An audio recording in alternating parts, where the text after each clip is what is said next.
Sumisilong din kaya ang mga multo? Baka hindi muna lumabas ang sinasabi nilang babaeng multo para umangkas sa likod ng mga tricycle driver. Ano ba pinagsasasabi mong bata ka? Kumain ka na nga lang dyan. Di tama pag-usapan ng bagay na yan sa harapan ng pagkain. Hindi rin ginagawang biron tungkol sa multo na sinasabi nilang nagpapakita sa mga tricycle driver. Sorry po, Tay.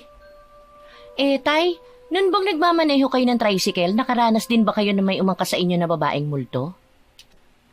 Kasasabi ko lang sa'yo eh. Ayokong pag-usapan ng tungkol dyan sa harap ng pagkain. Ikaw talagang bata ka? Masabihan ka nga ng isang beses lang. Sige na, kumain ka na. Opo, Nay, pasensya na ulit. Naiilang na lang ako sa kadaldala ng bunso namin ng asawa kong si Vanji. Likas na talaga sa anak ko na makulit at may pagkaisip bata pa rin kahit edad 20 anyos na. Nag-iiba lang talaga ang timpla ko tuwing nababanggit ang tungkol sa babaeng sinasabi nilang umaangkas sa mga namamasadang tricycle driver. Dito sa Barrio Turo, may matagal nang kumakalat na balita tungkol sa babae raw na umaangkas sa mga namamasadang tricycle tuwing sasapit ang gabi. Nagaganap daw ang pagpapakita nito tuwing buwan ng Agosto kung kailan maulan. Walang makapagpaliwanag sa mga residente kung bakit ganoong buwan nagpapakita ang babaeng multo. Ayon sa mga nakasaksing tricycle driver, ang babae ay may mahabang buhok, balingkinitang katawan at may katangkaran din. Ang suot di umano nitong damit ay hindi puti katulad ng pag-aakala ng marami na kapag babaeng multo ay nakasuot ng mahabang puting damit. Ang suot ng babaeng laging umaangkas sa mga tricycle driver ay kahalintulad ng suot ng mga nagtatrabaho sa isang mall. Dahil sa kababalaghan na nagaganap, naging madalang na ang biyahe papasok sa aming baryo, lalo na kapag alanganing oras na. Hindi ko tuloy maiwasang mag-alala sa anak nating si Carlo. Kung bakit naman kasi mas pinili pa niyang mamasada na lang ng tricycle kesa magtiyaga sa pabrika eh. Di ba nga yung asawa niyang may gusto na umalis siya sa trabaho dahil natatakot na wala silang kasamang mag-iina sa bahay? Ay, iniisip ko lang kasi na baka matsyempohan siya ng babaeng multo na yon. Sabi naman ng anak mo hindi siya babiyahin ng gabi. Ay, sana nga. Tsaka hindi naman naniniwala ang mag-asawang yun sa multo eh. Isa pa nga yan eh.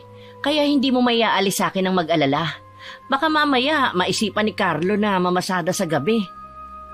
Hindi naman talaga nananakit ang mga multo. May gusto lang silang sabihin na hindi natin maunawaan ng mga ordinaryong tao. Tingin mo kaya pinatay ang babaeng yun? Baka humihingi siya ng katarungan sa pagkamatay. Ano sa tingin mo? Baka, siguro nga. Ewan, hindi ko na alam. Karaniwan, ganun ang sinasabi kapag may nagmumulto. Agosto na naman. Hindi ko maiwasan na hindi matakot tuwing sasapit ang buwan na ito. Hindi ko masabi sa asawa ko na ganoon din ang nararamdaman ko. Piping dasal ko na lang, sana hindi makaengkwentro ni Carlo ang sinasabing multo na yon.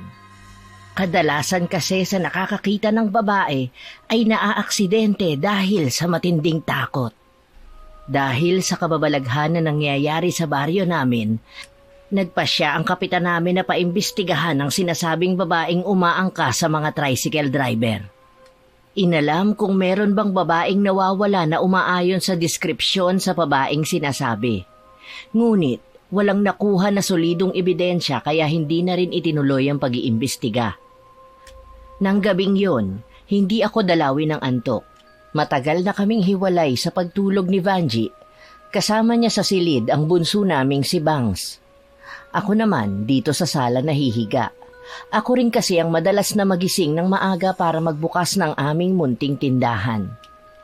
Sumasagi sa akin ang isang pangyayari. Isang gabi ng Agosto rin yun. Pilit ko yung inaalis sa aking isipan pero tukso namang paulit-ulit ko yung nakikita.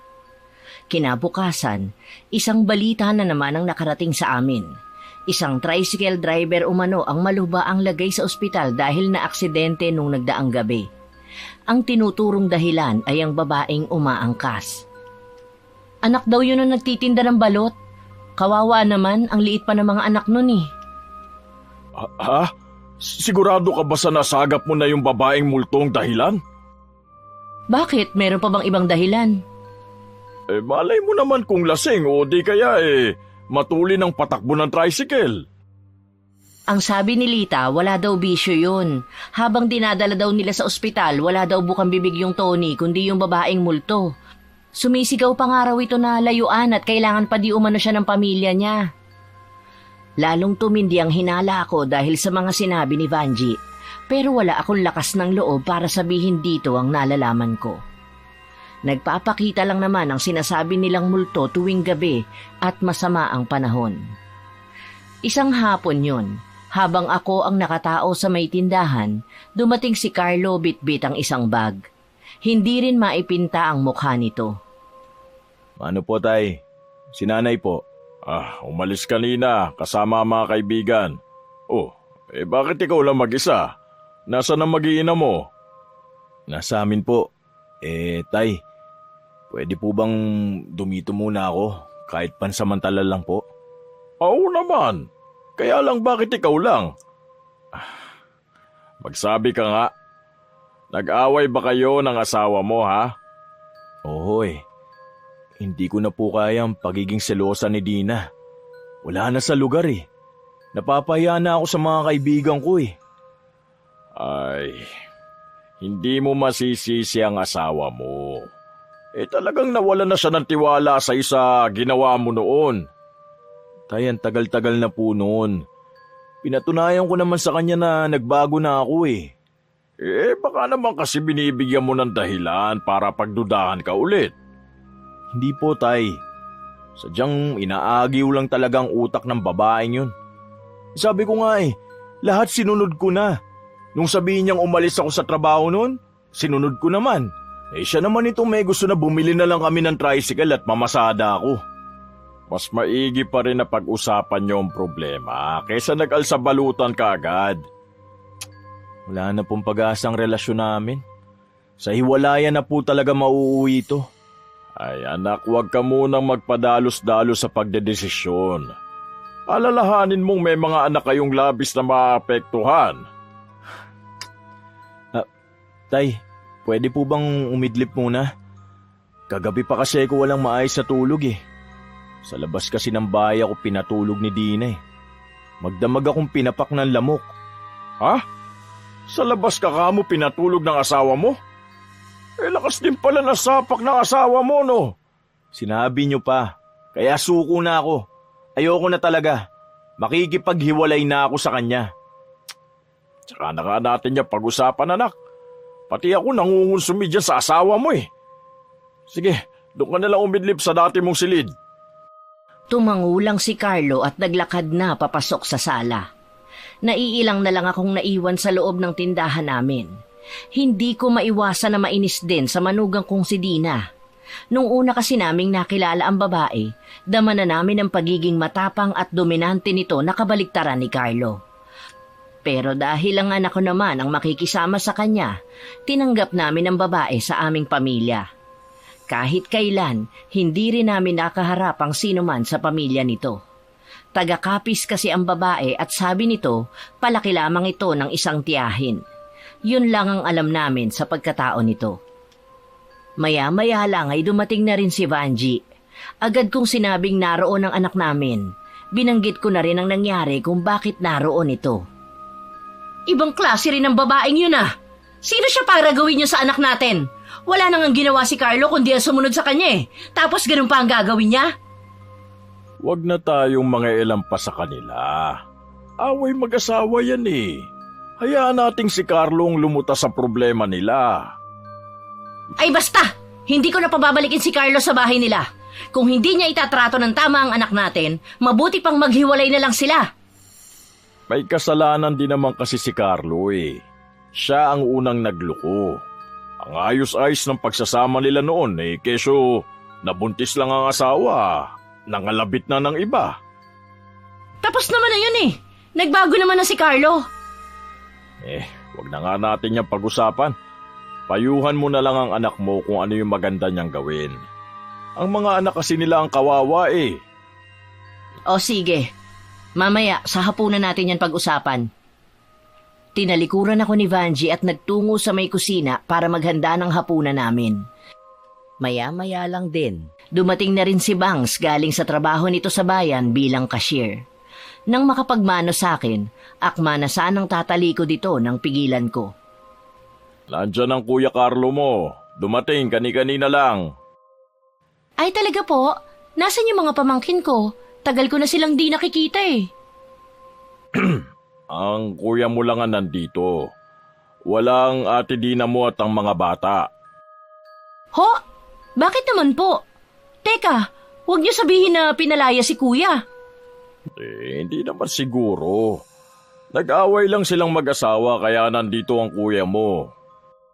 Grabe talaga yung si Ate Dina. Umandar na naman siguro ang pagkaselosa. Nagkamali na kasi ang kuya mo dati. Kaya siguro wala nang tiwala ang ate mo. Ang tagal na nun eh. Hindi pa rin ba niya napapatawad si kuya? Ay, baka napatawad na ng ate Dina mo. Kaya nga lang hindi ganun kadali para sa kanya makalimutan ang ginawa ni Carlo. May mga bagay talaga na hindi ganun kadaling kalimutan kahit matagal nang nangyari. Ang mabuti pa puntahan mo muna ang kuya mo. Baka kailangan niya na makakausap eh. Sige po tay, maiwan ko na muna kayo. Sa hapunan, habang kumakain kami, inungkat ng asawa kong si Vanji ang tungkol sa problema ng anak namin na si Carlo. Pero nagulat kami nang buo na ang pasya nito na makipaghiwalay sa asawa nitong si Dina.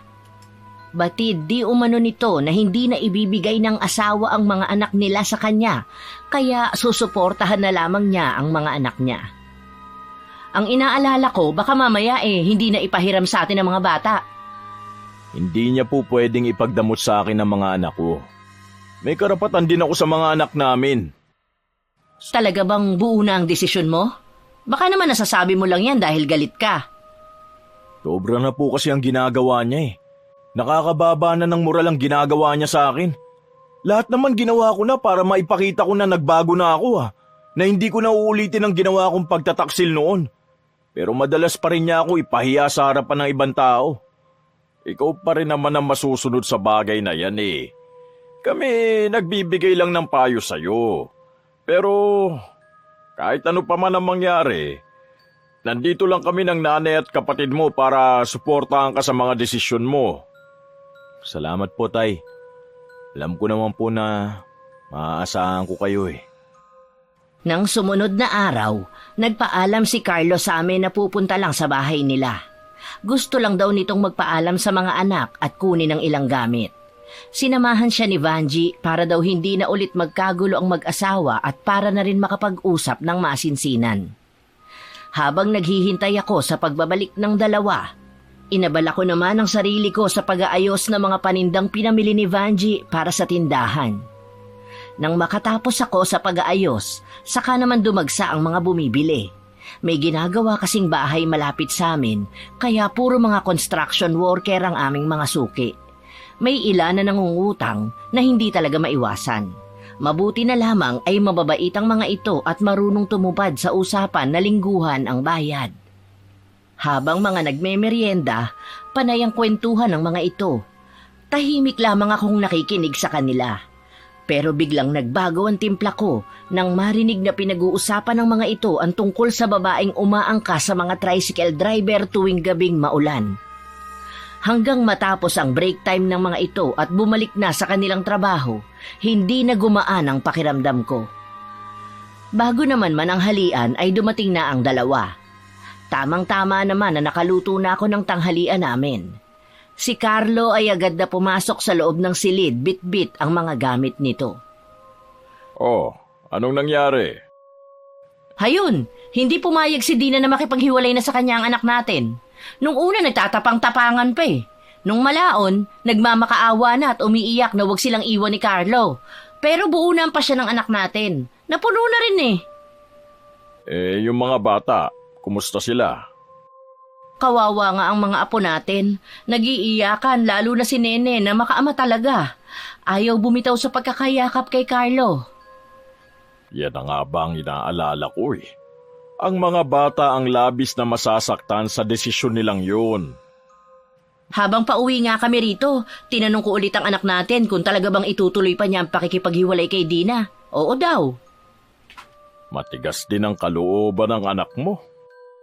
Hindi mo rin naman masisisi si Carlo. Napuno na nga yung anak natin. Alam mo ba, kanina, kinilabutan ako sa sinabi ng manugang natin kay Carlo. Ay bakit? Ano bang sinabi ni Dina? Pagsisisihan daw ni Carlo ang gagawin niyang pagtalikod sa kanilang mag-iina. Wala lang yun. Siyempre galit yung manugang mo kaya kung ano-ano ang lumalabas sa bibig niya. Ewan ko, biglang nagtayuan ang balahibo ko sa katawan. Lalo na nang makita ko yung nanlilisik niyang mga mata. Ilang araw din na pinuntahan ni Dina ang anak namin sa bahay. Nakikiusap ito na kung maaari ay makausap nito si Carlo. Pero tuwing pumupunta ang manugang ko sa amin, wala lagi ang anak ko. Sinabihan pa kaming mag-asawa na itinatago lang namin si Carlo. Minsan, hindi na nakatiis ang asawa ko. Sinabihan na nito ang aming manugang na buo na ang pasya ng anak namin na makipaghiwalay rito. Galit na nilisan nito ang aming bahay. Pagkaalis nito, kinausap ko si Vanji. Ay, hindi mo na sana pinatulan pa. Para matauhan. Siya naman na may kagagawan kung bakit napuno na sa kanya si Carlo eh. Saka para hindi na siya balik ng balik dito. Baka mamaya malasin pa tong tindahan natin. Ay, talaga bang hindi na magbabago ang isip ni Carlo? Hindi na nga. Saka mas gusto ko na rin yun kesa habang buhay siyang makulong sa pagsasama nila ng babaeng yun. Noon pa naman ayoko na sa babaeng yun eh. Anak mo lang ang mapilit. Hayan tuloy. Ano nangyari? Sa hiwalayan din naman pala mauuwi ang pagsasama nila. Ang akala kasi nilang pag-asawa parang kanin na isusubo lang at kapag napaso pwede mong iluwa. Hindi naman tayo nagkulang ng paalala sa kanila, lalo na kay Carlo. Masyado kasing nagpadalos-dalos ng desisyon noon. Naiilang ko na lang nasambit. Nang sumunod na araw, sa pagtataka naming mag-asawa, hindi na muling bumalik sa bahay si Dina para piliting makipagbalikan sa kanya si Carlo. Natutuwa naman ang asawa ko dahil tila natauhan na raw ito na wala namang mapapala sa paghahabol sa asawa. Si Carlo naman, inabala na lamang ang sarili sa pamamasada ng tricycle. Mula alas 6 ng umaga hanggang alas 5 ng hapon ang labas nito. Umuuwi lang tuwing tanghalian para kumain. Ilang araw na rin na laging masama ang panahon, kaya lagi kong pinapaalalahanan si Carlo na huwag magpapagabi. Huwag niyo sabihin na naniniwala kayo sa babaeng umaangkas na yon. Huwag kang tumawa dyan. Marami nang nagpatunay na totoo ang babaeng umaangkas sa mga tricycle driver. Ganitong panahon pa naman ang magandang mamasada, tay. Marami kasi ang pinipili na sumakay na lang ng tricycle kesa mag-jeep kahit mas mahal.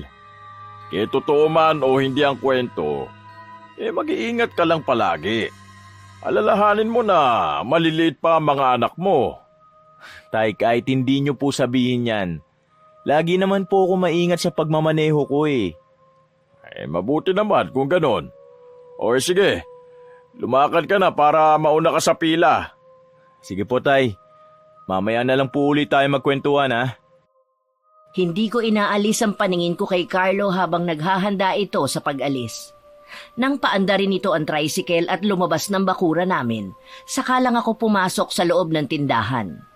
Si Vanji ay kahapon pa masama ang pakiramdam. Para daw minamartilyo ang ulo nito sa sakit. Kanina nang mag-agahan kami, pinainom ko na ito ng gamot. Sinabihan kong magpahinga na lamang sa silid at ako na ang bahala sa pananghalian namin at sa tindahan. Habang abala ko sa pagtutuos ng mga may utang sa amin, narinig kong tinatawag ako ni Vanji. Mabagal akong pumasok ng bahay at pinuntahan ito sa silid. Naabutan ko itong umiiyak habang sapo ang ulo. Oh, ano nangyayari sa'yo? Ang sakit ng ulo ko, Armes. Parang binibiyak sa sobrang sakit. Teka, ikukuha kita ng gamot. Uminom na ako. Lalo lang sumakit ang ulo ko eh. Baka hindi hiyang sa akin ang gamot na yon. Paanong hindi hiyang? Gamot talaga to sa sakit ng ulo. Kung nakainom ka na, hintayin mo na lang at tatalab na yan. Hihilutin ko na lang ang ulo mo. Sige nga. Baka mas maigi yan kaysa sa gamot. Kinuha ko lang ang langis at saka ako naupo sa ulunan ni Vanji. Maingat ko na inilagay ang kanyang ulo sa hita ko at saka ko marahang hinilot-hilot ang sentido nito. Kitang-kita ko ang sakit na iniinda ng asawa ko. Noon lang din nangyari ang ganon. Naisip ko lang na baka dahil na rin sa pagtanda nito. Bumuti naman ang pakiramdam nito at nakatulog na rin. Pagdating ni Bangs, agad kong sinabi ang nangyari sa nanay niya. Ayos na po ba siya ngayon? Bumuti-buti na ang pakiramdam niya nang mahilot ko. Kanina talagang umiiyak siya sa tindi ng sakit ng ulo niya. Mabuti nga nakatulog na eh. Mamaya pa ang gising noon. Pupuntahan ko lang po siya sa kwarto namin. Tumango naman ako. Lumabas ulit ako ng bahay para abangan naman si Carlo. Pasado 5:00 na kasi at hanggang ngayon ay hindi pa rin dumarating ito. Nang magising si Vanji, tuluyan nang nawala ang pananakit ng ulo niya. Nagagawa na ngang magbiro sa kanila. Magaling kasi maghilot ang tatay mo. Mas mabisa pa kaysa sa gamot. Awang-awa ako sa iyo kanina eh. Hindi ko alam kung anong gagawin ko. Mabuti na lamang may langis pa tayo dyan. Kaya naisip kong hilutin ka. Oo nga pala, hindi pa ba dumarating si Carlo?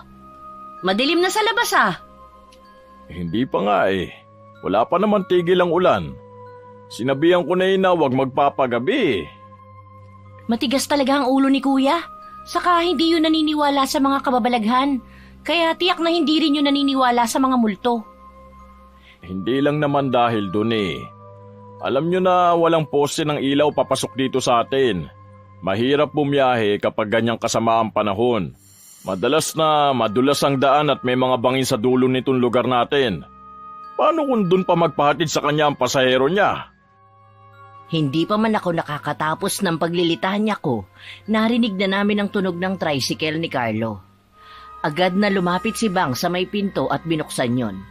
Pagkatapos ng ilang sandali, pumasok na si Carlo na basa ang kasuotan. Pasensya na po kayo kung ngayon lang ako. Ang dami kasing stranded na pasahero ngayon eh. Sayang naman kung hindi ako magsasakay. Meron akong hinatid sa sunod na barangay. Kaya dumiretso na ako na uwi dito. Ang mabuti pa maligo ka muna. Baka mamaya magkasakit ka pa. Sige po, mabilis lang ako. Gutom na rin kasi ako eh. Tamang-tama, sinigang sa miso ang niluto ng tatay niyo ngayon. Sa hapunan, tahimik lang akong nakikinig sa usapan ng mag-iina ko habang kumakain. Hanggang mapunta ang usapan sa manugang kong si Dina. Nagbibigay ka ba sa mga anak mo? Oo naman po. Hindi lang pera ang inaabot ko. Nagbibigay din ako ng grocery. Ayoko kasing may masabi sa akin si Dina. Mabuti nga at tumigil na ang babaeng yun sa pagpunta rito sa bahay. Inaway ko kasi nung huli nagpunta rito Natakot na sigurong bumalik. Ano po bang sinabi niyo sa kanya? Hindi niyo naman po kailangan na awayin pa yung tao O bakit? Huwag mo sabihing nagmamalasakit ka pa rin sa babaeng yun sa kabila ng ginawa niya sa'yo. Siya pa rin po ang nanay ng mga anak ko. Wala akong pakialam kung siya pa ang nanay ng mga apo ko. Natutuwa nga ako at wala na siya sa buhay mo Naiiling na lang ako nang marinig ko yon sa bibig ni Vanji. Maging si Carlo ay naiiling na lang sa pinagsasasabi ng ina. Kinabukasan, maulan pa rin. Katulad ng dati, maaga kong binuksan ang tindahan. Bahagya pa akong nagulat nang magising na rin si Carlo. Kumuha ito ng 2 tasang kape at inabot sa akin ng isa. Oh, mamamasada ka ba ngayon? Oo, tay. Sayang po kasi ang araw kung nandito lang ako sa bahay Bago ka umalis, kumain ka na muna ng almusal. Teka nga lang, isasangag ko yung natirang kanin at... Wag na po, tay. Bala ko po maglugaw kay na Aling Tasing mamaya. Ganun ba? Aalis ka na ba niyan agad? Oo, tay. Uubusin ko lang po tong kape ko. Basta yung mga bilin ko sa'yo, ha? Kung paalalahanan niyo ako, para pa rin akong bata. Pamilyado na nga ako eh. Natural lang sa mga magulang ang lagi magpaalala sa mga anak kahit may sarili ng pamilya. Ang swerte nga po namin ni Bang sa pagkakaroon ng magulang na tulad nyo ni nanay eh. Kami rin naman. Swerte sa inyong magkapatid. Malawak na napangiti na lamang si Carlo sa akin. Pagkatapos maubos ang kape nito, kinuha na ang jacket at lagayan ng tubig. Saka pinaandar ang motor. Kumaway pa sa akin si Carlo bago pinasibad ang tricycle. Ako naman, matapos buksan ang tindahan, ay pumasok muli sa kusina para magsalang ng sinaing. Ilang sandali pa, nagising na rin si Vanji. Ang asawa ko na ang nagluto ng ulam namin at babaunin ni Bangs. Mas gusto kasi nitong magbaon kaysa bumili. Mas makakatipid kasi ito kung magbabaon na lang. Nang makaalis si Bangs, kami na namang mag-asawa ang naiwan sa bahay.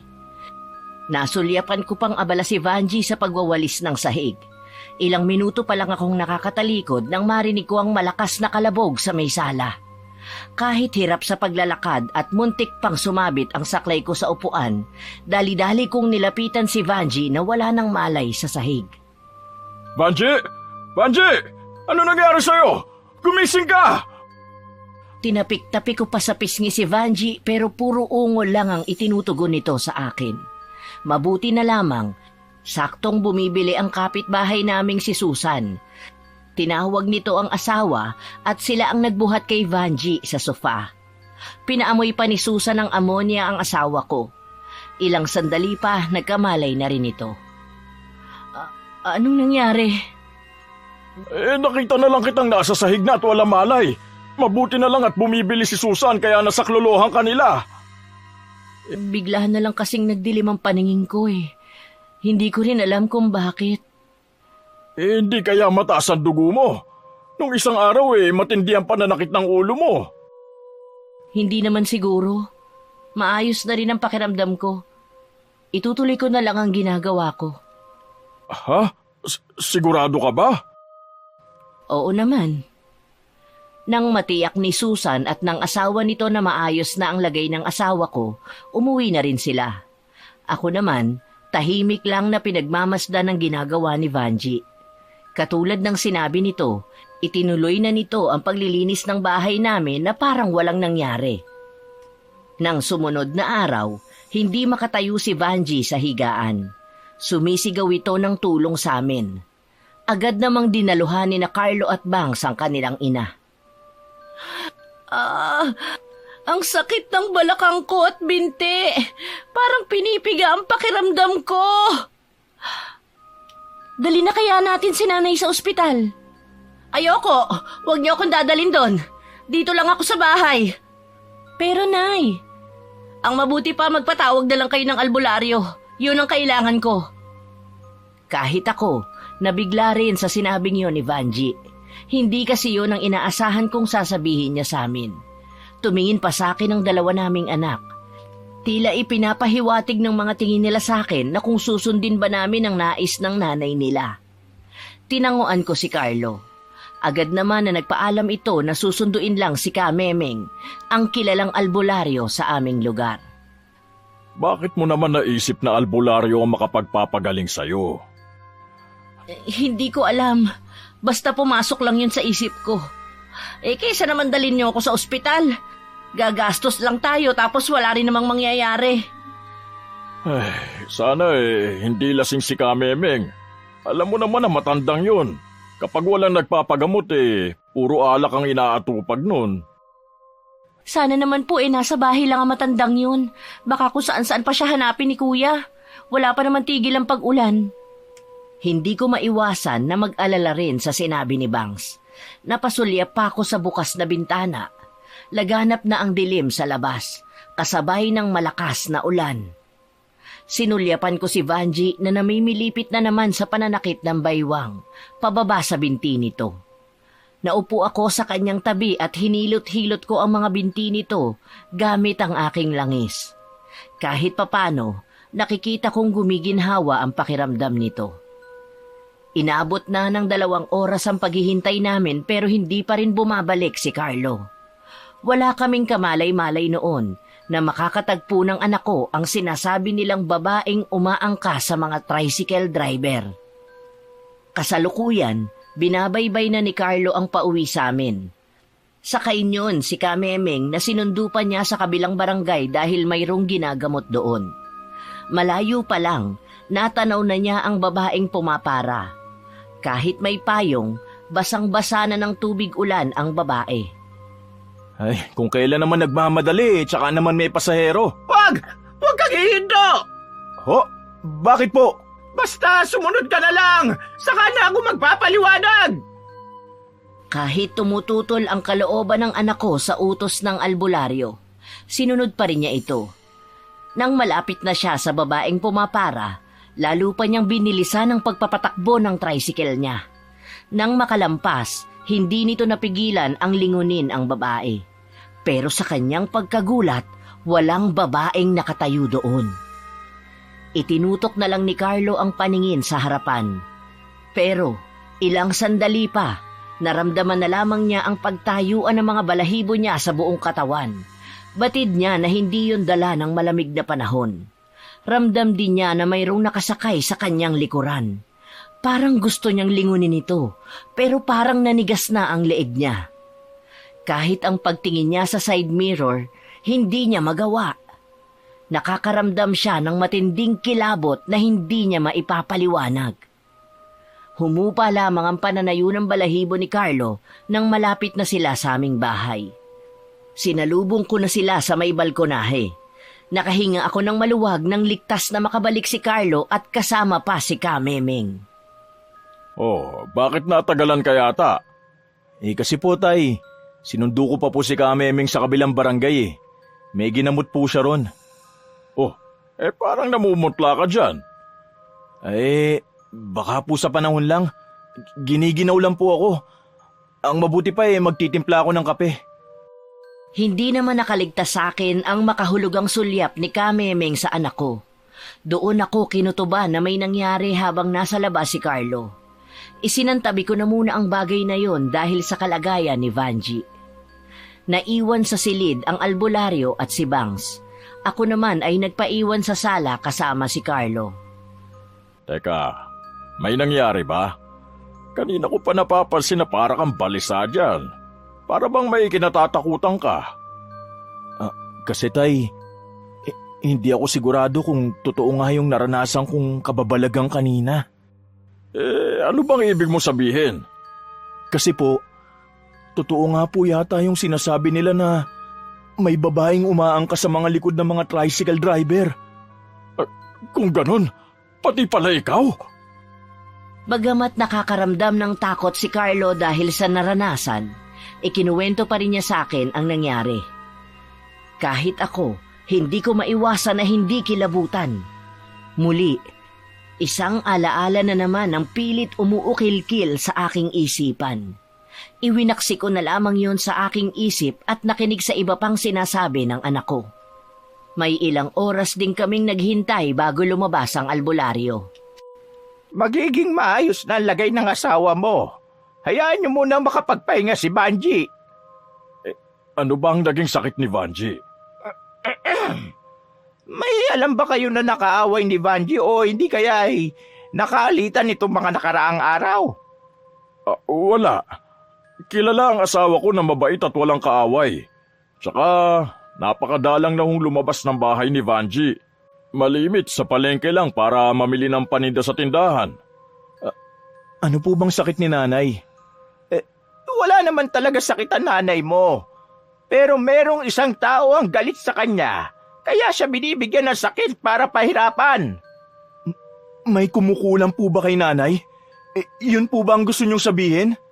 Ganun na nga, iho. Gaya po ng sinabi ni tatay, mabait po ang nanay namin. Wala siya nakakagalit. Marunong po siyang makisama sa lahat ng tao. Minsan, hindi lang sa merong nakakagalit ang isang tao, kaya ang iba ay nagagawang ipakulam ang kapwa nila. Minsan dala na rin ang inggit. Baka merong naiinggit sa nanay nyo. Alin lang sa dalawa? Dahil sa alitan o inggit? Iniisip ko pa rin ang sinabi ng albularyo kahit malaon na itong nakakaalis. Tumanggi rin ito na magpahatid kay Carlo at sinabihan pa na sunugin agad ang damit na suot nito kanina. Kinabukasan, maulan pa rin pero hindi na ganon kalakas. Akala ko ay hindi na mamamasada si Carlo. Namamanaag na kasi ang araw nang lumabas ito ng silid niya. Oh, mamamasada ka ba ngayon? Oo sayang po kasi ang araw. O ba't tinanghali ka yata ng gising? Hindi po kasi agad ako nakatulog kagabi. Iniisip mo ba yung sinabi ni Kamemeng kagabi? Sinunod mo ba yung bili niya? Oo, bago po ako nahiga kagabi, sinunog ko na yung damit. Yun naman po ang bili niya eh. Naawag ko ng paabuti ng umaga. Huwag ka na muna kaya mamasada. Nag-aalala kasi ko sa'yo eh. Hindi po pwede. Nag-iipon din po kasi ko eh. Ay, ganun ba? Basta mag-iingat ka ha. Huwag ka na lang magpaabot ng gabi sa daan. Opo tay. Sige po, gagayak na po ako. Nung almusal, kami lang ni Bangs ang magkasalo sa hapagkainan. Natutulog pa kasi ng mga oras na yon si Vanji. Sinabi rin ito na hindi mo napapasok sa trabaho para mabantayan ang ina nito. O ano, naging maayos naman ba ang naging tulog ng nanay mo kagabi? Oho tay, diretso po ang tulog niya. Magaling po talagang albularyo si Kamemeng. Mabuti naman kung ganoon. Kahit papano makakahinga na tayo ng maluwag nito. Tay, sino kaya ang nagpakulam kay nanay? May alam ba kayo? Mabunga nga lang yan nanay mo, pero mabait at kasundo ang lahat. Palaisipan din nga sa akin ang bagay na yan eh. Bigla lang po sumagi sa isip ko. Hindi kaya pinakulam siya ni Ate Dina? Bakit naman siyang naisip mo? Siya lang naman na may galit sa atin eh, lalo na kay nanay. Nabanggit kasi ni kuya na sinabi ng asawa niya sa kanya na baka sa sulsol ni nanay, kaya siya nakikipaghiwalay sa kanya. Alam mong hindi totoo yan. Kita mo naman kahit tutol sa kanyang nanay mo noon, pinakikitunguhan pa rin siya na maayos. Nito na lang huli nagalit ang nanay niyo dahil sa ginagawa niya sa kuya mo. Grabe naman po kasing magselo si Ate Dina. Wag mo na nga palang mabanggit sa nanay mong napag-usapan natin ngayon ha. Baka lalo magalit yun kay Dina. Oho, tay. Tay, nabanggit na ba sa inyo ni kuya ang plano niya? Ha? Anong plano? Balak daw ho niyang mag-abroad. Talaga? Hindi niya nababanggit yun. Kanina sabi niya lang nag-iipon daw siya. Yun na nga po yun. Kahit ano man ang desisyon niya lagi kaming nakaalalay sa inyo at handang laging sumuporta. Nakukonsensya daw po kasi siya na mas inuna niya ang pag-aasawa kaysa sa tumulong sa inyo noon. Di naman namin kayo inuobliga na tumulong sa amin ng nanay niyo May pensyon naman ako at malaking tulong din itong tindahan natin. Hayaan na lang po natin si kuya kung gusto niyang bumawi sa inyo. Saka mas makakaipon siya kung mag-a-abroad siya, lalo na't nag-aaral na ang mga anak niya. Habang lumalaki ang mga bata, syempre lumalaki rin ang gastos. Ay, kumusta na kaya ang mga apo ko? Miss na miss ko na sila Isa pa nga po yan. Kung hindi pa pupuntahan ni kuya sa eskwelahan ng mga pamangkin ko, hindi pa niya makikita. Ayaw na po siyang papasukin sa dati nilang bahay ng asawa. Gustuhin ko man na magkasundo silang mag-asawa. Nasa kuya mo pa rin ang desisyon sa bagay na yan. Yun nga po Nang araw na yon, naging matumal ang benta ng tindahan namin. Nagtataka rin ako kung bakit hindi na bumibili sa amin ang mga trabahador na gumagawa ng bahay malapit dito sa amin. Nang bumili si Susan, sa kanya ko nalaman na sa kabilang tindahan na umuutang ang mga suki namin. Di umano, mas mura at kumpleto sa kabilang tindahan. Maging ang iba nilang mga kapitbahay, doon na rin sa kabilang tindahan bumibili. Kasing lungkot tuloy ng panahon ng benta ng araw na yon. Ganyan talaga ang tindahan. Minsan malakas, minsan mahina. Hindi talaga pwede asahan lagi. Tanggap ko naman yun, anak. Wala sa akin kung doon nila gustong bumili. Hindi naman natin hawak ang mga taong yun Hindi ko na lamang sinabi kay Bangs ang mga iba pang sinabi sa akin ni Susan nang minsang bumili ito sa akin. Anito, sinisiraan ang aming tindahan para sa bagong tindahan bumili ang mga dati naming suki. Pinagkibit-balikat ko na lamang ang mga sinabi ng ginang sa akin. Nung hapon, muling bumalik si Kamemeng para tingnan si Vanji. Hindi nito sinabi sa asawa ko ang totoong sakit nito dahil na rin sa pakikiusap ko. Masyado kasing nerbiyosa ang asawa ko pagdating sa mga nararamdamang sakit. Minsan, sumasagi sa isip ko ang sinabi ni Bangs na baka may kinalaman si Dina sa nangyayari kay Vanji. Pero naisip ko na hindi tamang mamintang ng walang solidong ebidensya. O ano, wala ka na bang ibang nararamdaman pa? Wala naman na. Nagtataka nga ako kung bakit bumalik pa si Kamemeng eh. Gusto lang pala niyang ibigay sa akin ang pulseras na ito. Para saan daw ba yan? Mabisa raw itong proteksyon sa lahat ng uri ng elemento. Hindi kaya nanuno ako, Armes? Oh, wala naman tayong puno ah. Paano ka naman manununo? Baka nung minsang sumama ako sa kaibigan ko. Marami kasing puno doon eh. Kung totoo man yun, mabuti pang iwasan mo na lang ang gumawi pa ron. Saka, lagi mo na lang yang isusuot. Hay, sumagi pa naman sa isip ko na baka kako kinukulam ako. Buti na lang hindi naman pala. Sa bait mong yan, sino naman ang gagawa nun sa'yo? Isa lang ang pumapasok sa isip ko. Walang iba kundi yung manugang nating si Dina. Ikaw talaga, masama ang mambintang. Siya lang naman ang may galit sa akin eh. Sino pa ba ang maiisip ko? Hindi naman siguro dahilan yun para gawin niya yun sa'yo. Tsaka, itingin ko wala namang alam yun sa kulam eh. Kahit ano pa ang sabihin mo at pagtatanggol sa babaeng yon, mabigat na ang dugo ko sa kanya. Huwag kang ang ganyan. Nanay pa rin siya ng mga apo natin. Malay mo, magkabalikan pa silang mag-asawa. Ay naku, sana wag na. Natauhan na si Carlos sa kanya. Nakaalis na siya sa manipulasyon ng babaeng yon. Hindi na niya ginagamit ang utak niya kapag nakipagbalikan pa siya doon. Ay nako, huwag na nga nating pag-usapan yan. Ang importante ngayon magaling ka na. Baka mamaya, bumalik na naman ang sakit mo.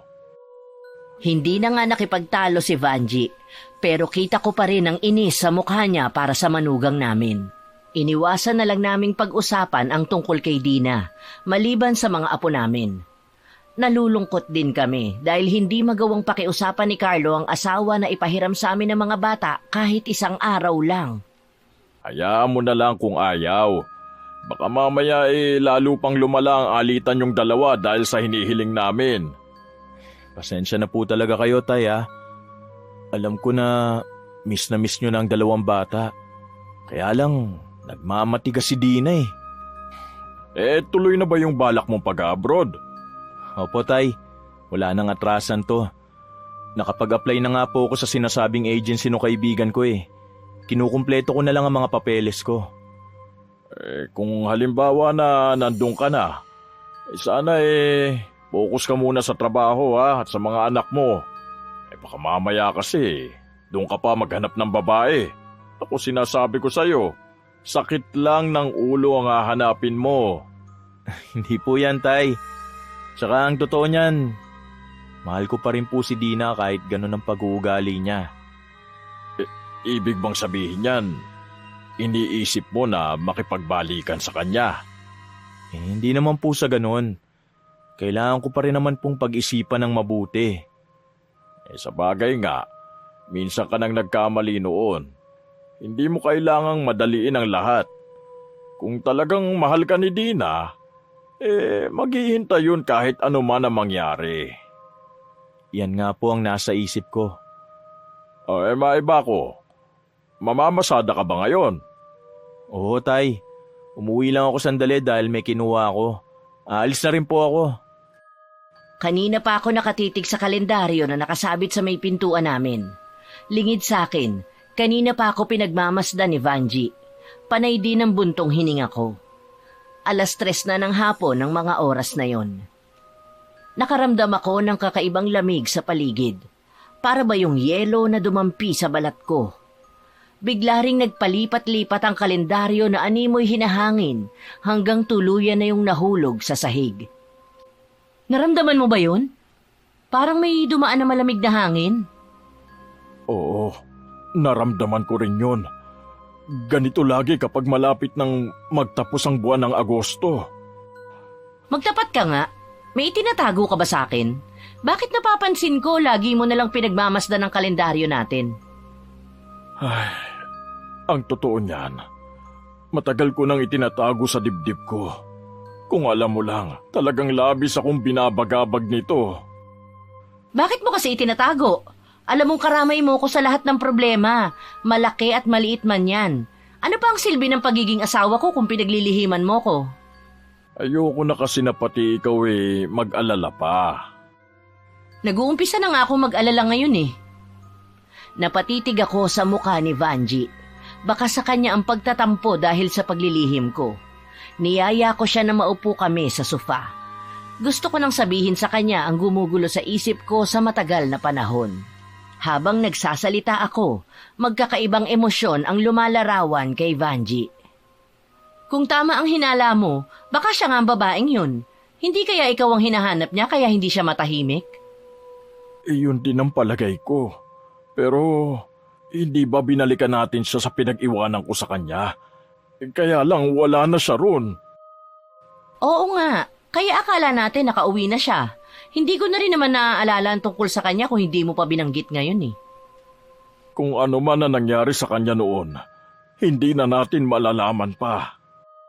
Kung sakali man na may masamang nangyari sa kanya ng gabing yun, na-aksidente rin tayo noon at naging dahilan pa nga para maputulang ka ng binti.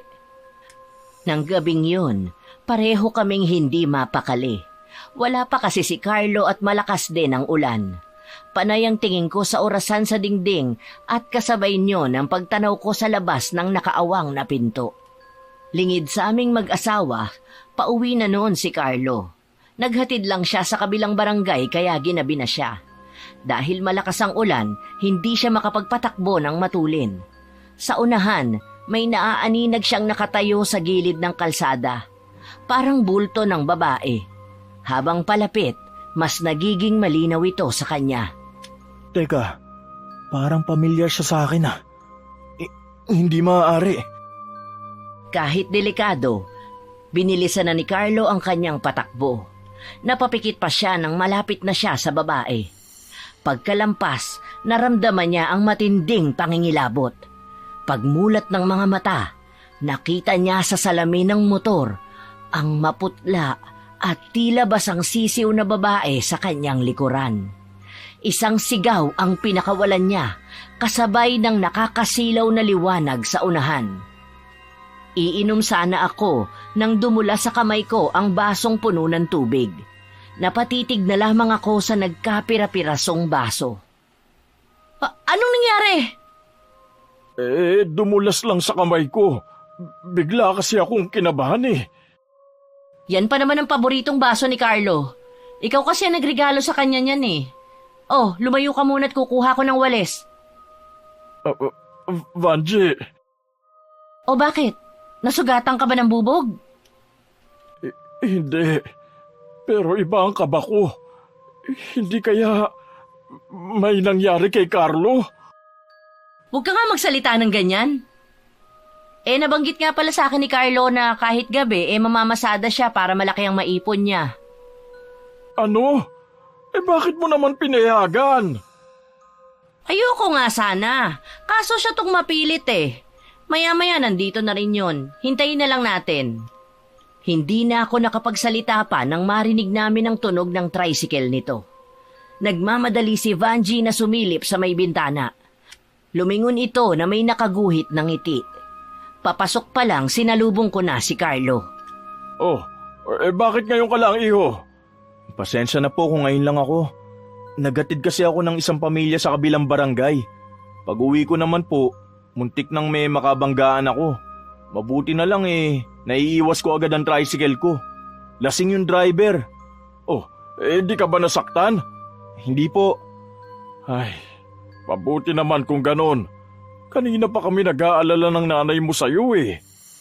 Tumatanggap po kasi ako ng mga pasahero na tinatanggihan ng kapwa ko tricycle driver kapag malayo ang lugar. Malaki naman po kasi ang bayad. Sayang din. Kung maaari sana, iwasan mo na ang bumiyahe sa gabi. Sige po, Tay. Sa susunod po hindi na. Papasok po muna ako sa kwarto. Nang dumaan sa harap ko si Carlo, nagtaka ako kung bakit hindi man lang ito nagmano sa amin ng nanay niya. Tila napansin din yon ni Vanji. Nang sundan ko ng tingin ito, napansin ko na iba ang figura ng anino nito. Ganun na lang ang panghihilakbot ko nang sulyapan ko si Vanji. Nanlalaki rin ang mga mata nito. Nung gabi, hindi sumabay sa amin si Carlo na kumain. Anito, busog pa naman at pagod. Itutulog na lang di umano nito ang hapunan. Kinabukasan, maagang nagising si Carlo hindi para mamasada ng araw na yon, kundi para sunduin ang mag-iina nito. Pumayag na raw ang asawa nito na ipasyal ang mga anak basta kasama ito. Pagkatapos ng almusal namin, gumayak na ito at saka lumakad na. Hindi kaya guni-guni lang natin yung nakita natin kagabi? Hindi ko alam pero kagabi pa ako kinakabahan Wala naman sanang masamang mangyari kay Carlo. Hindi yun pahihintulutan ng may kapal. Basta manalig ka lang. Nung araw na yun, sumangguni kami kay Kamemeng. Sinabi namin ang kakaibang pangyayari rito kagabi. Paliwanag ng albularyo, maaaring nasundan ito ng babaeng multo. May palagay raw ito na si Carlo ang gagawin nitong instrumento para malutas ang misteryo ng pagkamatay nito. Lalo kaming nabahala dahil sa mga naging pahayag ng albularyo. Nung gabing yon, hindi umuwi si Carlo. Dumaan po siya sa trabaho ko kanina. Baka hindi raw po siya makauwi dito sa bahay. Hindi kaya nagkabalikan na silang mag-asawa? Ewan ko lang po. Kung sakali, bahala na si kuya. Matanda na rin naman siya para magdesisyon para sa sarili niya. Basta para sa mga bata, ayos na rin sa akin. Itatago ko na lang ulit ang galit ko sa babaeng yun. Kinabukasan, habang naghahanda ng almusal si Vanji, humahangos na dumating ang matalik na kaibigan ni Carlo na si Erning. Ibinabalita nito na naaksidente raw si Carlo kasama ang pamilya nito kagabi at kasalukuyang nasa ospital. Matinding takot ang nararamdaman namin ng mga oras na yon.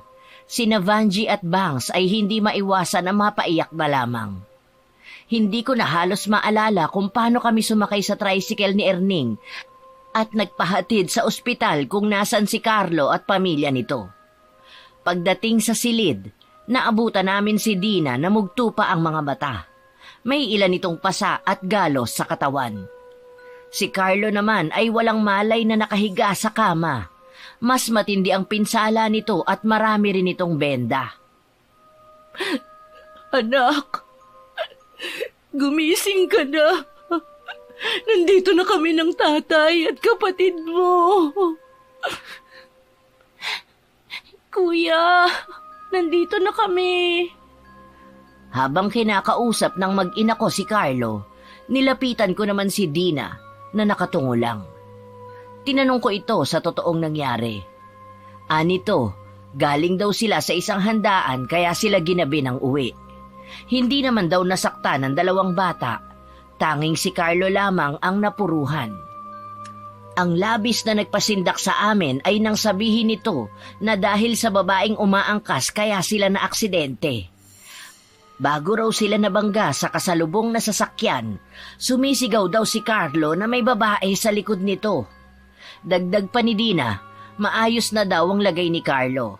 May kailangan lang daw na gawin na pagsusuri rito bago palabasin.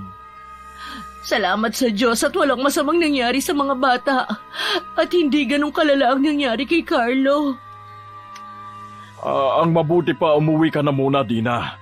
Kami na muna magbabantay kay Carlo. Kailangan ka rin ng mga anak nyo. Bumalik ka na lang ulit bukas, ha? Oo nga, Iha. Alam namin na pagod ka na rin. Sige na, umuwi ka na muna sa inyo. Ngumiti naman sa amin ang manugang ko. Bago umalis, Nilapitan pa nito si Carlo at may ibinulong. Bago lumabas ng silid na yon, nagmano pa ito sa amin ni Vanji. Lumabas muna sina Vanji at Bangs dahil bawal ang maraming bantay. Nakatingin lang ako sa wala pa ring malay na si Carlo. Habang nakasandal sa upuan, nakatingin lang ako sa kawalan. Laman ng isip ko ang sinabi ni Dina na ang babaeng umaangkas ang dahilan ng kanilang aksidente. Nag-uumpisa ng bumigat ang talukap ko nang mapatingin ako bigla kay Carlo nang umungol ito at tuluyan ng magmulat ng mga mata. Anak? Buti gising ka na. May gusto ka bang kainin o nauuhaw kaya? Teka lang, tatawag ako ng nurse. Akma na sana akong lalabas nang pigilan nito ang kamay ko. Blanko ang ekspresyon nito habang nakatingin sa akin. Ang sabi ng doktor, may ilan lang daw na pagsusuring gagawin sa'yo tapos pwede ka na nilang payagang umuwi. Pwede ka naman daw kasing magpagaling na lang sa bahay eh. Tulungan mo akong umuwi sa amin. Hinihintay na ako ng anak ko. Ha?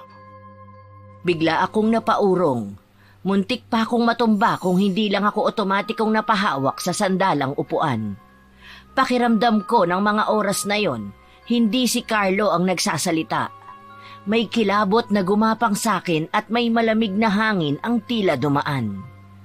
Sa isang iglap, biglang nag-iba ang paligid. Para akong dinala sa isang pangyayari na gusto ko nang ibaon sa limot. Isang pangyayari na magbibigay linaw sa kung ano ang nangyari sa babaeng umaangkas sa mga tricycle driver. May isang dalagang ina noon na nagtatrabaho sa isang bagong bukas na mall. Ang bahay nito ay nasa dulong bahagi na ng Baryo Turo. Bihira lamang ang may naghahatid sa lugar na yon dahil sa bukod sa may kalayuan na, lubak-lubak pa ang daan at wala ring poste ng ilaw. Buwan ng Agosto yon, kasagsagan ng malakas na ulan. Pauwi na sana ako noon galing sa pamamasada. Bago makarating sa bahay namin, isang babae na basang-basa ang pumara sa akin. Hawak pa nito sa kamay ang sirang payong. Sa pag-aakalang malapit lang ito, huminto ako sa tapat nito. Saan po kayo, miss? Sa may barangay Turo, Purok 6. Naku, miss, dulo na yon. Sa bungad lang kasi ako ng barangay Turo eh. Tsaka gagarahin na ako. Sa iba na lang po kayo sumakay. Sige na po, Manong. Naghihintay na po sa akin ang anak at lola ko eh. Tiyak na nag-aalala na sila sa akin. Dodoblehin ko rin po ang bayad. Basta ihatid niyo lang po ako. Naku, miss, kahit doblehin nyo pa, walang basa-basa maghahatid sa inyo doon, lalo na sa ganito kasamang panahon. Nagmamakaawa po ako sa inyo. Hinihintay lang po ako ng anak ko eh. Kailangan ko na po talagang makauwi. Dahil sa pangungulit ng babae, pumayag na rin ako na isakay siya hanggang sa tapat ng bahay namin. Mula doon, maaari na siyang mag-abang ng ibang tricycle. Sumang-ayon naman ito sa mungkahi ko. Ang sabi niya pa, maaari naman daw niyang lakarin ang pauwi sa kanila. Naaawa man ako rito, mas nanaig pa rin sa akin ang kagustuhang makauwi ng maaga. Anibersaryo kasi namin yon ng asawa ko. Bago ako umalis nung umaga, nagsabi ito na magluluto ito ng espesyal para sa hapunan namin. Hanggang dito na lang tayo, miss. Pasensya ka na, ha? Hinihintay na rin kasi ako ng misis ko eh. Okay lang po, heto po ang bayad ko. Wag na, miss. Sabi ko nga sa'yo, gagarahin na talaga ako. Sinabay lang kita para malapit ka na sa uuwian mo. Salamat po sa inyo, Manong. Matapos makapagpasalamat, mabilis nang lumakad ang babae palayo. Tinalunto na nito ang maputik at lubak-lubak na daan pauwi sa kanila. Kahit nanginginig sa ginaw dahil basang-basa na ng tubig ulan, hindi nito alintana ang bagay na yon. Ang nasa isip lamang niya ay ang kanyang anak. May ilang beses pang magmuntik-muntikang madulas ang babae dahil sa maputik na daan. Sobrang dilim din ng parting yon. Piping dasal na lamang ng babae na sana may motorista na dumaan para makasakay siya. Pero hindi yata inaadya ng pagkakataon. Naisip din niya, Sino pa kayang lalabas ng ganitong oras ng gabi at masama pa ang panahon? Malapit na siya sa puno ng langka nang biglang kumidlat ng malakas. Sa sobrang taranta niya ay napatakbo siya sa tabi ng puno. Hindi niya napansin na bangin na pala ang tabing yon ng daan. Huli na nang mapagtanto niya ang nakaambang panganib. Gumulong na siya paibaba at naramdaman ang pagtama ng ulo sa matigas na bagay. Bago magdilim ang paningin, may naaninag pa siyang liwanag na nagmumula sa taas ng daan. Gusto man niyang sumigaw ng tulong pero walang lumalabas na boses sa kanyang bibig. Unti-unti na rin siyang nawawala ng malay. Bago pumikit ang mga mata, lumitaw pa sa kanyang isip ang mukha ng anak. Wala akong kamalay-malay noon na nahuli na pala ako ng dating. Inakala ko na nakasakay na noon ang babae. Wala akong kamalay-malay na nasa ilalim ng bangin ang hinahanap namin ni Vanji. Nagalit kasi sa akin si Vanji sa ginawa ko. Masyado raw delikado para hayaan na lang naming maglakad pa uwi ang babae. Sa pagbalik naman namin, isang tricycle naman ang nakasalubong namin. Dahil madulas ang daan, kinain na nito ang linya nila. Yon ang aksidente kung bakit naputulan ako ng binti. Patawarin mo ko. Hindi ko alam na yun palang nangyari sa'yo. Bakit po kayo umiiyak? Anak, may malaki akong nagawang pagkakamali. Hindi ko po kayo maintindihan. Pag-uwi na lang natin pag-usapan ang bagay na to.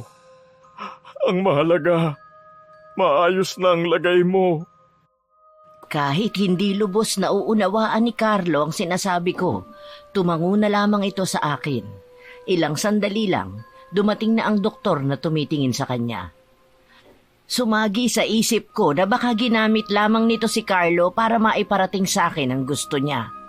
Nangako ako na sa lalong madaling panahon ay hahanapin ang bangkay niya para matahimik na ang kanyang kaluluwa. Kinabukasan, pinayagan na ng doktor na makalabas ng ospital si Carlo. Pagdating sa bahay, kaharap ang pamilya ko, sinabi ko sa kanila ang nangyari sa ospital.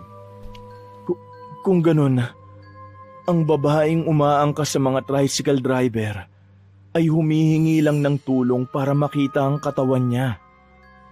Maniwala kayo mga anak, hindi ginusto ng tatay niyo ang nangyari.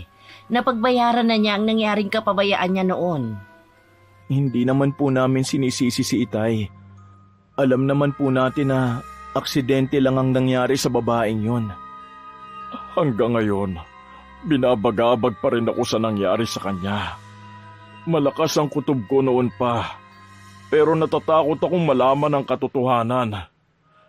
Ay, hinintay ko pa talaga na may masamang mangyari sa'yo. Marahil po hindi naman niya intensyon na mamatay ako.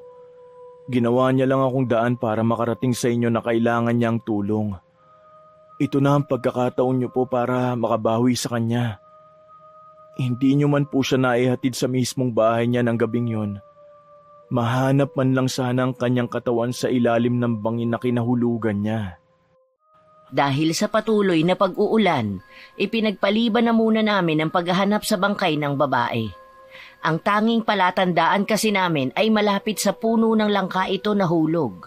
Sa pagkakaalam ko, ang papuntang Purok 6 ay maraming puno sa magkabilang daan. Sa wakas, gagaan na rin ang pakiramdam mo niyan. Ay, oo nga. Sana hindi ako naduwag na sabihin sa iyo ang nalalaman ko. E di sana naiwasan ang maraming aksidente. Hindi pa naman huli ang lahat.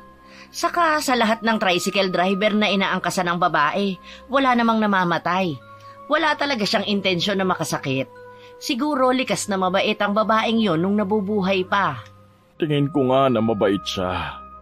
Naalala ko ang sinabi niya ng gabing yon. Hinihintay na siya ng anak niya. Ang gusto lang naman niya ay makauwi na. Pero tinanggihan ko siyang ihatid. May bigat pa rin sa dibdib ko ng mga sandaling yon. Siguro hindi na yun mawawala pa kahit matagpuan pa namin ang bangkay niya. Habang buhay ko na yun dadalhin dito sa dibdib ko. Habang nagpapagaling si Carlo, panay naman ang dalaw ng kanyang mag-iina. Kahit walang sabihin, napapansin naman namin na nagkakaayos na silang mag-asawa.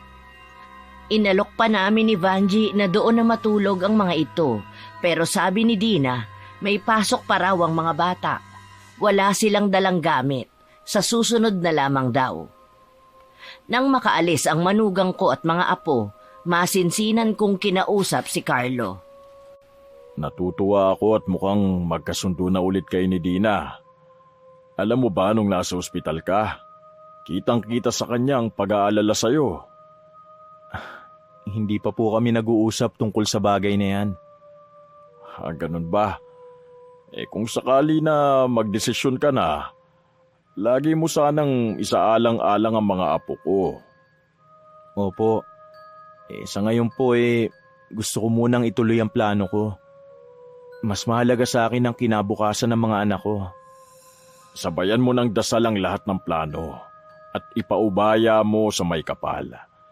Tiyak na ituturo niya sa iyo ang tamang direksyon. Pagkatapos ng pag-uusap namin, iniwan ko muna siya para makapagpahinga. Nang sumunod na araw, maaliwalas na ang panahon. Lakas loob kaming lumapit sa kapitan ng baryo namin. Noong una, nag-aalangan kami kung dapat ba naming ipaalam dito. Pero alang-alang sa ikatatahimik ng kaluluwa ng babae, ipinagtapat namin ang tungkol sa nangyari dito. Sa lahat ng oras, naroon ang pamilya ko para suportahan ako sa aking desisyon. Gaya ng inaasahan, hindi kami agad pinaniwalaan. Dumating pa sa punto na pinaghinalaan pa ako at ang pamilya ko. Kilala niyo kami na mabuting residente sa lugar na to. Wala kami naging kaaway kahit noon. Kaya nga po kami sa inyo lumalapit dahil alam namin na kayo lang ang makakatulong sa amin. Oo nga po, Kapitan. Bakit hindi niyo po muna subukan na hanapin ang katawan ng babaeng yun? Siguro naman po, doon niyo malalaman ang totoong nangyari sa kanya. Nagdududa na tiningnan kami ni Kapitan. Tumulong na rin si Kamemeng. Pinsan kasi ng asawa nito ang Kapitan. Inako na rin nito na siya ang nagsabi sa amin ng tungkol sa babae. Sa huli, napapayag na rin namin ang Kapitan na hanapin ang bangkay ng babae sa bangin na kinahulugan nito. Piling-piling tao lamang ang kasama sa pagresolba ng kaso ng babaeng nawawala. Dito na lang po kayo, Tay. Ako na lang po ang sasama kina Kapitan. Pangatlong araw nyo ng paghahanap pero hanggang ngayon hindi nyo pa rin nakikita ang bangkay ng babaeng yun. Huwag na po kayong mag-alala. Mahahanap din po natin siya. Kung hindi nga lang ako magiging pabigat sa inyo, gusto ko rin sanang sumama eh. Pasensya na po, Tay. Nasa talyar pa kasi yung tricycle ko eh. Kung naayos na sana yun pwede kayong sumama at yun na lang ang gagamitin natin. Wag mo na lang akong pansinin. Sige na, lumakad ka na. Baka hinihintay ka na ng mga kasama mo. Halos nagalugad na ng mga kasamahan ni Carlo ang bangin, pero hanggang ng mga sandaling yon, hindi pa rin nila natatagpuan ang bangkay ng babae. Natigil din ang kanilang paghahanap dahil bigla na namang umulan. Delikado kung magpapatuloy sila sa paghahanap. Nagtanong-tanong na rin sila kung may babae bang nawawala ng ganong petsa, pero wala silang nakuhang sagot. Isang gabi, labis na akong binabagabag ng konsensya ko. Sinisisi ko na rin ang sarili ko sa nangyari sa babaeng yun. Lagi na rin akong aburido at hindi natutulog sa gabi. Huwag mong pahirapan ang sarili mo sa pag-iisip. Pwede ba? Pabayaan mo na lang ako. Nag-aalala ako sa iyo eh. Tingnan mo nga yung sarili mo. Hindi ka na natutulog. Gusto mo ba magkasakit, ha? Siyempre ayoko. O yun naman pala eh. Dapat ingatan mo ang kalusugan mo. Huwag matigas ang ulo mo. Gabi-gabi niya akong dinadalaw sa panaginip ko. Paulit-ulit siyang humihingi sa akin ng tulong. Sinabi ko naman sa kanya na may mga tao nang naghahanap sa kanya. Sa sobrang pag-iisip mo, kaya nadadala mo na hanggang sa panaginip mong nangyari sa babaeng yun. Gusto mo pang ipatawag natin ang albularyong si Kamemeng? Ano naman ang may tutulong niya sa problema ko? Malay mo naman, may solusyon siya sa bumabagabag sa'yo. Hindi ako tumugon sa sinabi ni Vanji. Pero kinagabihan, panauhin namin si Kamemeng. Pinahiran niya ang sentido ko ng dala niyang langis. May inuusal din siyang orasyon habang nagpapausok ng insenso at kamangyan sa buong bahay. Pagkatapos ng ginawang ito, nakaramdam ako ng matinding antok. Hindi ko namalayan na mahimbing na pala akong natutulog. Paggising ko kinabukasan, magaan na ang pakiramdam ko. Isang alaala rin ang pumasok sa isip ko. Hinanap ko si Carlo na abala sa paglilinis ng tricycle nito. Oh, kailan mo pa nakuha sa talyer ang tricycle mo? Kanina lang po, Tay. Ayos na po ba kayo? Oo, magaan na ang pakiramdam ko. Nasaan ang nanay mo at si Bangs? Pumunta lang po sila sa bayan. Kaalis lang po nila. Hindi na sila nagpatid sa akin para may kasama daw kayo rito. Carlo anak, samahan mo ko ngayon. Ho? Saan naman po tayo pupunta? Hahanapin natin ang babaeng yun. Para kasing may naalala ko Pero abala po kasi ngayon si Kapitan. Tayong dalawa lang ang maghahanap. Sigurado po ba kayo? Oo, iyo. Sasamantalahin natin habang maliwalas ang panahon.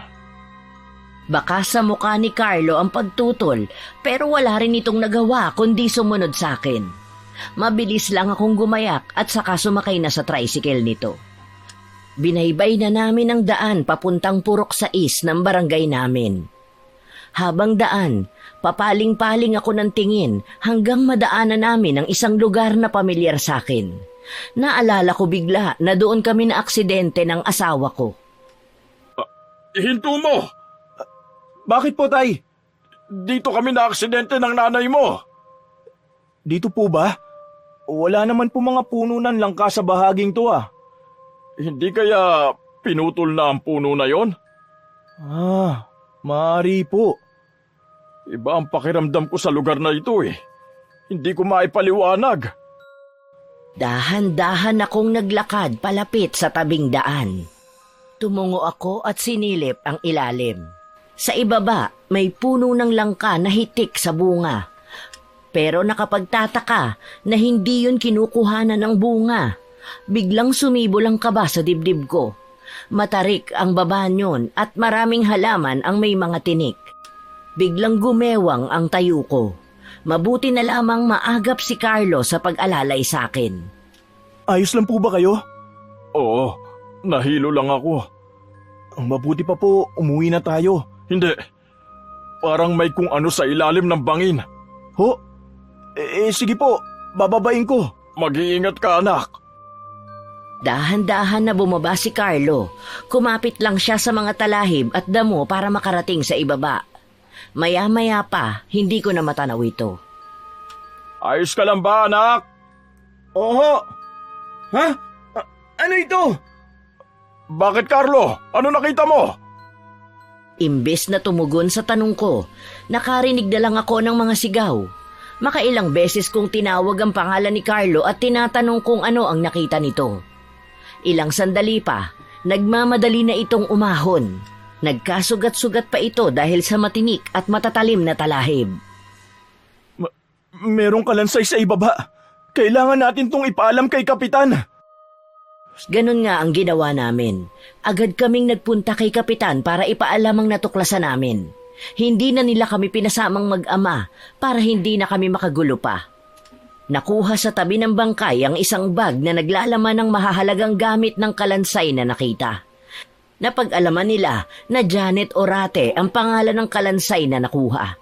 Nagtatrabaho ito sa bagong tayong mall nang mawala ito. May isang anak ito at 4 na taong gulang na sa kasalukuyan. Nasa pangangalaga ito ng isang mahirap na pamilya. Hanggang ng mga sandaling yon, inuusig pa rin ako ng konsensya ko. Kahit nalutas na ang kaso ng babaeng umaangka sa mga tricycle driver, sinisisi ko pa rin ang sarili ko sa nangyari sa babae. Kung pinagbigyan ko lang sana ang pakiusap nito, hindi sana mauulila agad sa ina ang bata. Walang may gusto sa nangyari. Maaaring hanggang doon na lang talaga ang buhay niya sa mundo. Siguro nga. Pero habang buhay ko pa rin dadalhin ang pangyayaring yun. Kung makakaluwag sa dalahin mo, pwede naman nating tulungan ang bata. O di kaya ampunin na lang natin. Talaga? Oo naman. Ayos lang naman daw kina Carlo at Bangs. Sana, kung nasan man ngayon si Janet, napatawad na sana niya ako. Isang buwan pagkatapos malutas ang kaso ni Janet, kinausap ng mga anak ko ang pamilyang kumukupkop sa bata. Pinahiwatig nila ang kagustuhan na ampunin ng bata. Dahil hikaho sa buhay at kilala naman kami sa baryo na yon, napapayag silang ibigay sa amin ang pangangalaga sa bata. Nang mabigyan ng maayos na libing si Janet, dumalaw kami ng buong pamilya ko sa puntod niya. Nagkabalikan na rin sina Carlo at Dina. Nangako ang manugang ko na babawasan na ang pagiging selosa at buong puso nang magtitiwala sa anak ko.